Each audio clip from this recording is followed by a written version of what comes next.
Hello, I'm Catherine Cyphers. I'm a faculty member and the chair of the photography program at the College DuPage. And I'd like to welcome you to the first lecture for the Visiting Artist Series 21-22.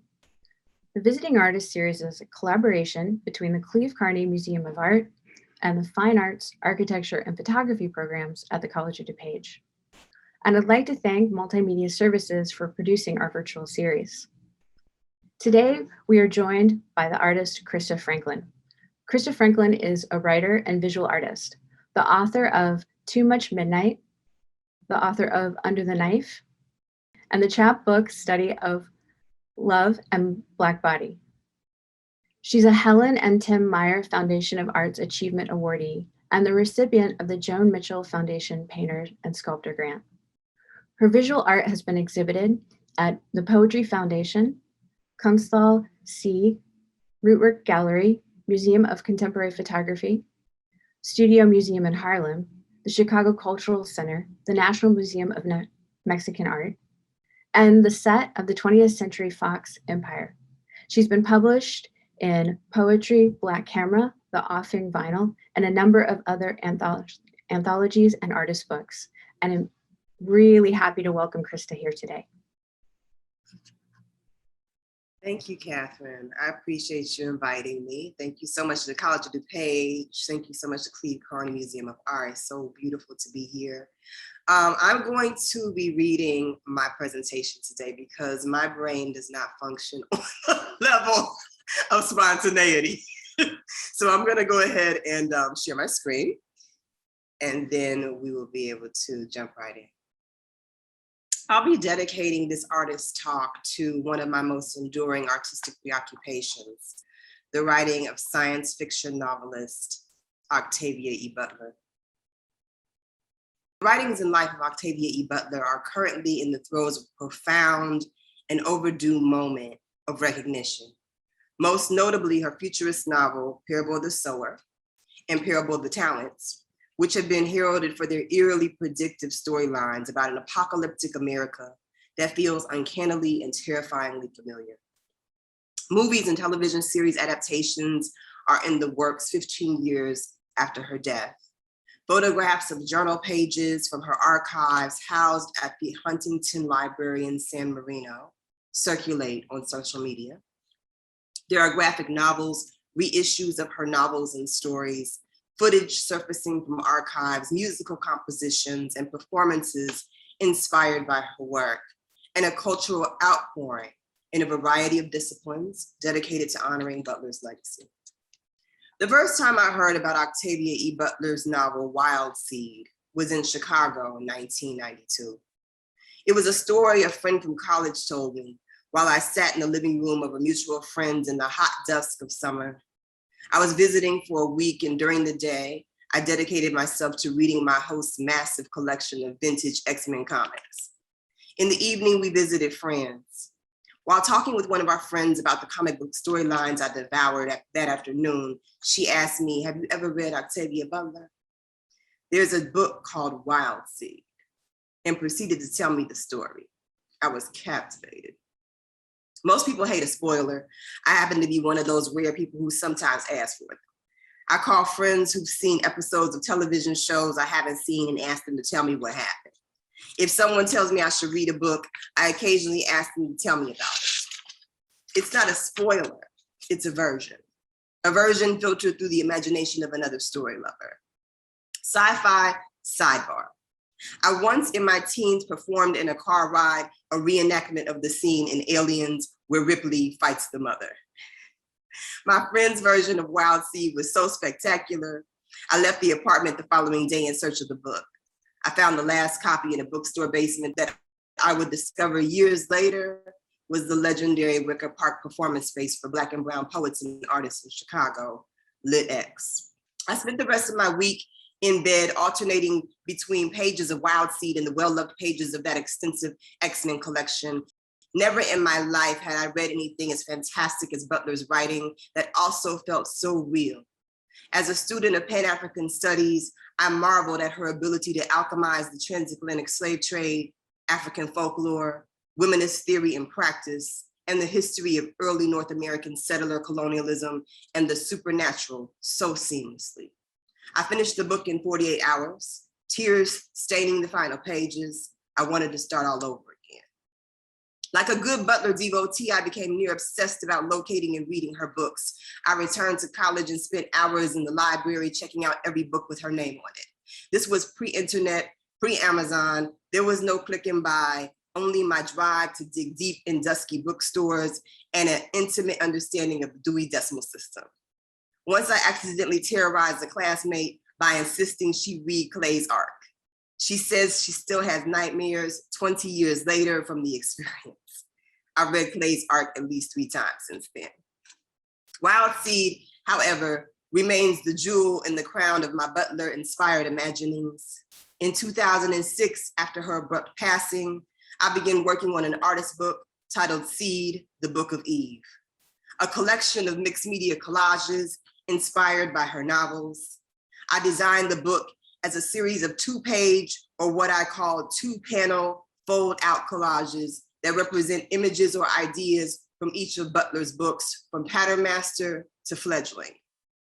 The artist book was created as a response to the grief I felt from Butler's death and my frustration around the lack of cinematic adaptations of her works. At that time, there were no visual productions that pointed to Butler's writing. So I was determined to make them. Each collage in the book was handmade, a ritual of image seeking, cutting, arranging, pasting. I worked on one image at a time, selecting passages or occurrences in the novels that most resonated, or overall themes addressed in the works. I was very conscientious about creating images where Black women were centered, since all of Miss Butler's novels position Black women at the front of the narrative. I sought also to expand the idea of the page. Many of the collages of Seed, the Book of Eve, fall outside or expand beyond the borders of the page, and each of the page panels spill over and into the next.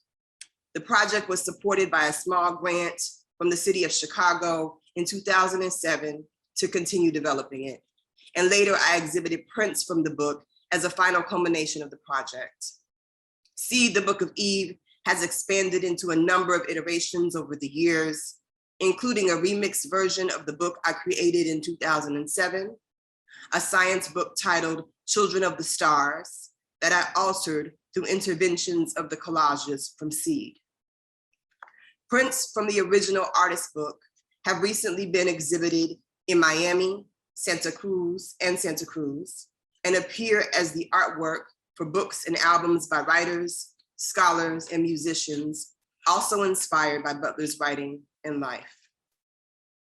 Most recently, one of the collages serves as the artwork for the acclaimed podcast, Octavia's Parables, by Adrienne Marie Brown and Toshi Reagan. The 2013 Narratives of Naima Brown is my visual love letter to Wild Seed. Originating as a short story I wrote about a young woman who discovers that she's inherited a supernatural genetic ability to shapeshift, the story is told through handmade paper, synthetic hair, and mixed media. Hair and handmade paper both serve as material and storytelling devices, and the objects are carriers for the Gothic, the mythological, and metaphysical, inheritance, and the grotesqueries of girlhood. The 2013 Narratives of Naima Brown also deals in residue, shedding, and what's left behind in the shifting. The natural world, shells, fur, plant fibers, feathers, bone, is a mesh in the paper alongside synthetic hair, generating complex, deceptive, and sometimes disturbing textures and topographies. It's a project designed to unnerve in the way that some of Butler's stories horrify and get under our skin. The origin story contains subtle nods to multiple Black and pop cultural texts and references, including Foxy Brown and Jackie Brown, John Coltrane's Naima, Carol's Alice in Wonderland, 1980s horror cult classic Cat People, and of course, Butler's Wild Seed.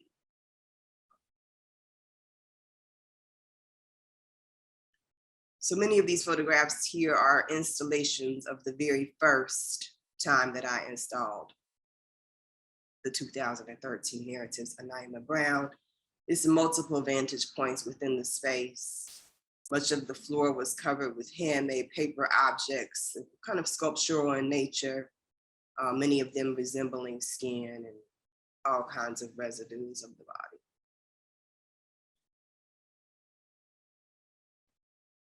This is a piece that both functions as a runner in the installation and also can be shown as a wall piece as well.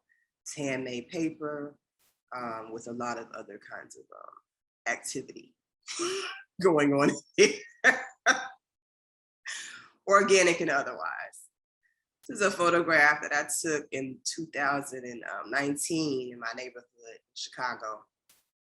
I did not stage this. I stumbled upon this image, but it was, shocking and kind of grotesque to me in a lot of ways, and disturbing in the way that I feel like the work is.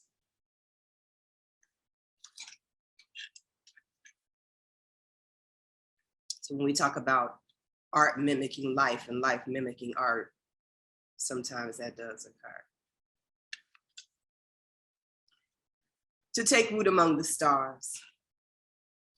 To take root among the stars is an adjustable paper mural depicting Afrofuturists and Afro-Surrealist preoccupations of space travel and mysticism in the Black imagination. Begun in 2016 on an artist residency at the Center for Afrofuturist Studies, this speculative mixed media map consists of handmade paper, vintage magazine articles, dream book pages, and other archival material. Cyanotypes, photographs, and handwritten transcriptions from historical, speculative, and pop culture sources. The project takes its title from a line in Butler's prescient novel, Parable of the Sower, published in 1993. The destiny of Earthseed is to take root among the stars. The historical and ahistorical record, the archive, and the citation as eloquently expressed in Catherine McKittrick's Dear Science and Other Stories, are all significant underpinnings of To Take Root Among the Stars. It is designed to function as a speculative poetic tracing of evidence of Afrofuturist and Afro-Surrealist thought throughout the 20th century until the present. The installation never appears the same way twice, as curators are invited and encouraged to arrange the work or organize the information according to their own conceptual sensibilities, choosing to exhibit as much or as little of the entire artistic archive that comprises the project. I consider this project to be an ongoing, lifelong endeavor. These are detailed shots and images of To Take Root Among the Stars as it has been exhibited over the years that I've had it. It has had different periods of really intense interest, I'll put it like that, where it's been requested to exhibit in particular shows, and it's shown pretty widely. And again, this is a project that I feel like I will be adding to and developing, throughout my lifetime. I feel like the information and the traces, the historical and speculative traces of what we have come to to describe as Afrofuturists or Afro-Surrealists, they both have very long histories that go beyond this century and go beyond this time period. And so I'm very interested in tracing what I would consider to be evidences, right? Or appearances or mentionings of things that may be supernatural or metaphysical, whether they be in songs, whether they be in books, whether, it's just a very broad spectrum where I'm pulling these sources. And some of the images that are embedded in handmade paper. Much of the handmade paper that is included in this particular installation, in this particular project, are handcrafted and hand designed by me to kind of reflect some of these ideas and notions. So finally, last but certainly not least, when it comes to my engagement with the work of the great Octavia E. Butler, the fantastic science fiction writer and seer, really, is this final project here, the Octavia E. Butler Tarot Deck, which will be published by AK Press. We're hoping that that will debut before the end of this year, 2021. We're operating on, divine time as it comes to this project. So, it will be in the world at exactly the right time that it should be. But we are making extreme progress with this project, and I'm going to talk a little bit about this one, not too much, because I don't want to ruin the element of surprise when it comes to this project, since it's very much still in formation, still gestating, as it were. So what you see here are the individuals who are involved in this project and in this process. It was a very incredible process that started about almost 6 years ago. And these names here that you see on the screen are the individuals who helped to bring this project to life. I was brought in fairly early in the process. It started off as a dream that a young person named Chelsea Cleveland had. And Chelsea saw the deck in a dream. And so Chelsea approached Adrienne Marie Brown, the activist and writer,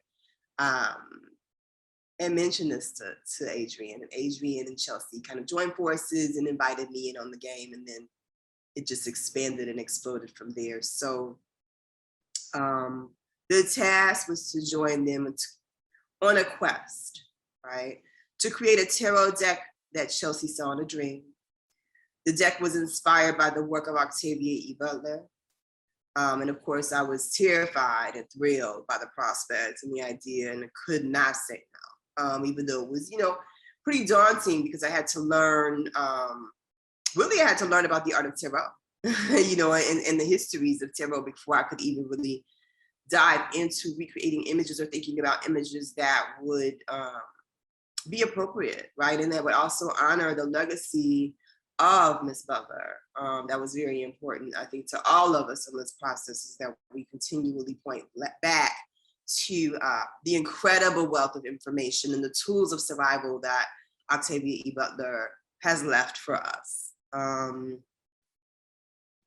Much like the varied and eclectic communities and families that populate Butler's novels, this project evolved to include a constellation of formidable thinkers, seers, writers, activists, organizers, herbalists, artists, and designers.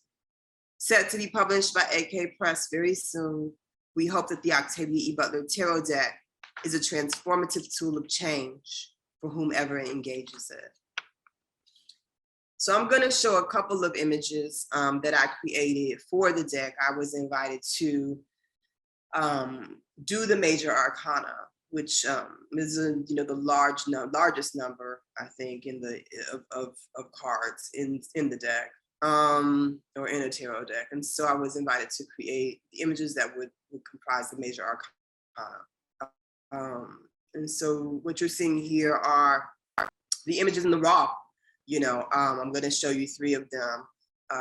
And, of course, they're probably going to look quite a bit different, in card form, but these are the images that I created. I made all of them by hand, again, using my normal processes. I don't use computer for anything besides capturing an image.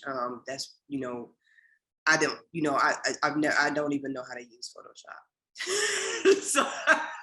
So, I'm really useless when it comes to the machine. The Afrofuturist who's useless when it comes to the machines. So this is my interpretation of the Tower. This is my interpretation of the Empress.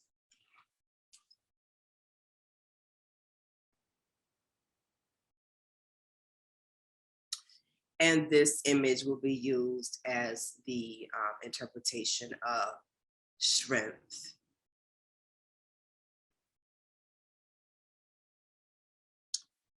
And that is it. And that is all. Thank you again for inviting me to have to talk about the work that I do and its intersections with the great, brilliant Octavia E. Butler. It's lovely to be invited. And so thank you again to the College of DuPage for inviting me to talk. Thank you so much for coming, Krista. We really appreciate it. We have a few student questions for you today. So the first question, you have a diverse practice. How do you select a specific medium to resolve an idea? Wow. I think that the content of what you're trying to do determines what your medium is going to be. So, you know, for me, it's not too complex, you know, of a thought in terms of determining how something needs to be expressed, you know? There are certain things that need to be written down, and so they become, you know, pieces of writing or poems, right? There are certain things that demand that they be told in other ways. You know, I think with the 2013 narratives of Naima Brown, again, you know, that's a piece that started off as a story. You know, it started off as a story that I wrote, and then from there, you know, I began to kind of use that story as a source material to retell the story using handmade paper, retell the story incorporating hair and synthetic hair and, you know, all kinds of other plant-based and fibers. And, you know, I think that the content determines the materiality, you know. And I think that if you're savvy enough and if you also are able to connect the dots, you know, what is it? What's the best way to convey this idea that you have? You know, what is the best methodology of getting your point across? You know, I think that that's the only thing I can advise there with that. For me, it's very intuitive. It's not something that, you know, it's something that I do consider and deepen my understanding of as the thing progresses. And sometimes you're on the wrong path and you just have to start all over again. You know, but it's definitely about listening to what the content is to determine what kind of material, you know, wants to be used. Okay, thank you.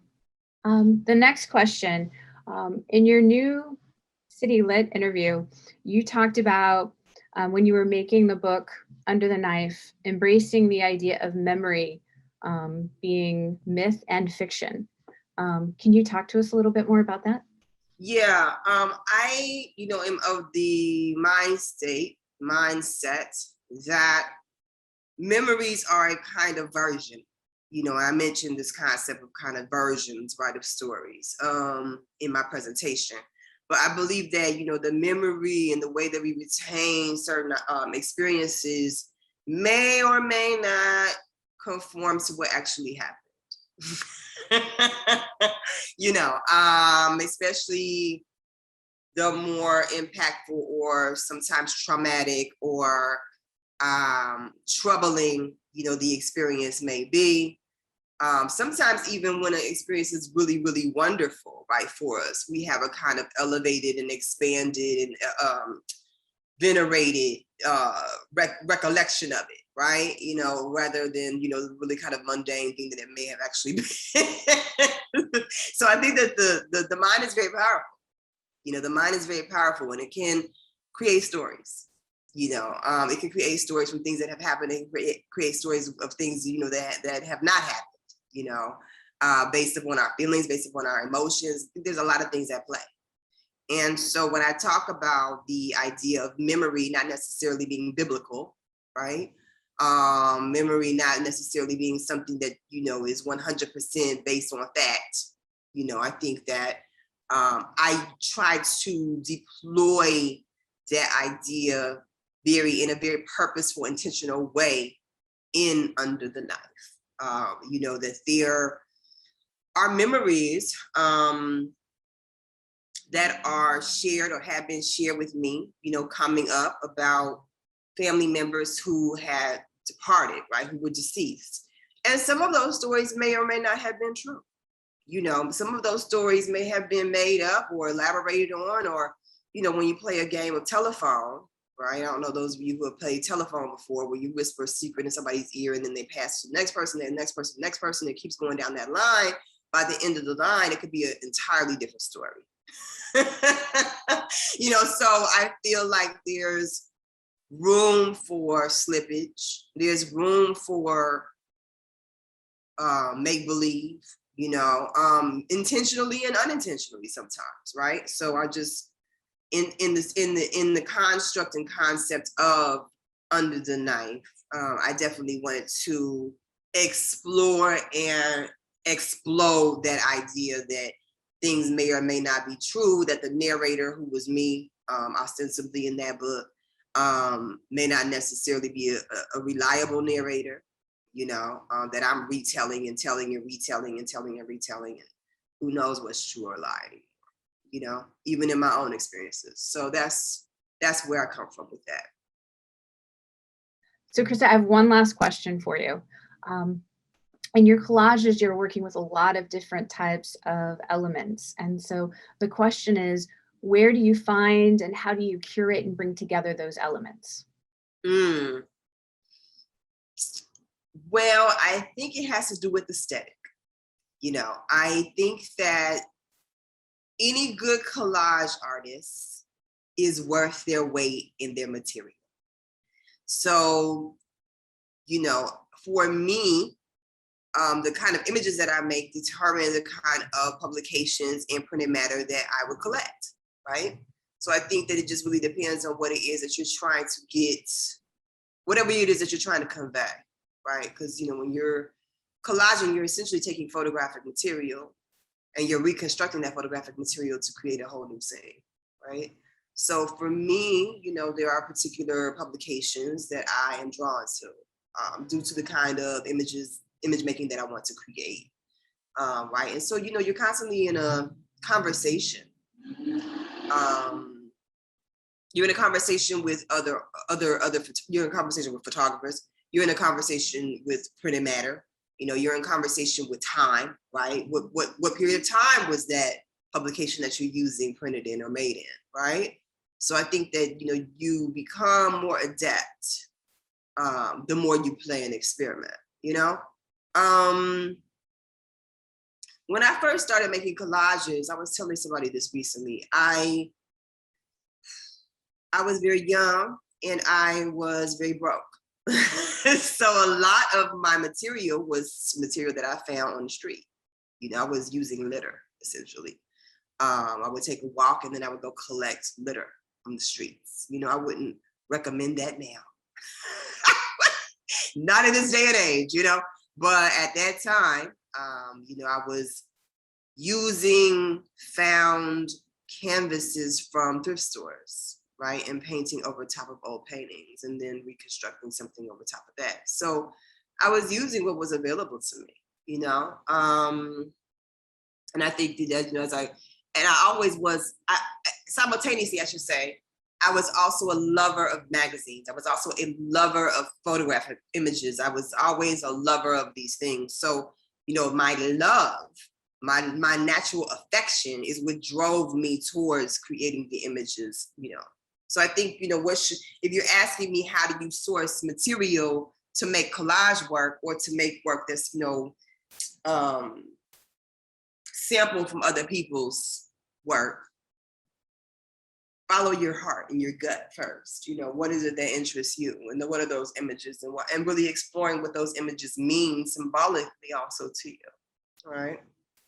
I think it's important, it's not really spoken enough about having a reverence for whatever it is that you're sourcing, having a reverence for whatever it is that you're sampling, having a reverence for, photographers, you know what I mean? Having a reverence for the image and the history of that image before you got hold of it. I think that, we're living in a time, especially with digital interventions, right, that we snatch and grab a lot, and I think that it's important for me, in my practice anyway, it's important for me to have that deep resonance and love and intellectual relationship with that image so that when I am remixing it, I'm also bringing into the piece the echoes of that time and the echoes of the people who were involved with that image at the beginning. You know, even if I'm using like that much of the image, you know, I think that makes a big difference, and I think that it makes the work resonate. You know, when you have a love for the material. So, you know, I would just say, you know, be mindful and float around in places that you wouldn't normally float around in to find some really interesting source material. Yeah. Hope that answers the question. It does. Great. Thank you so much. Sure. I really appreciate you joining us today. Thank you so much, Krista.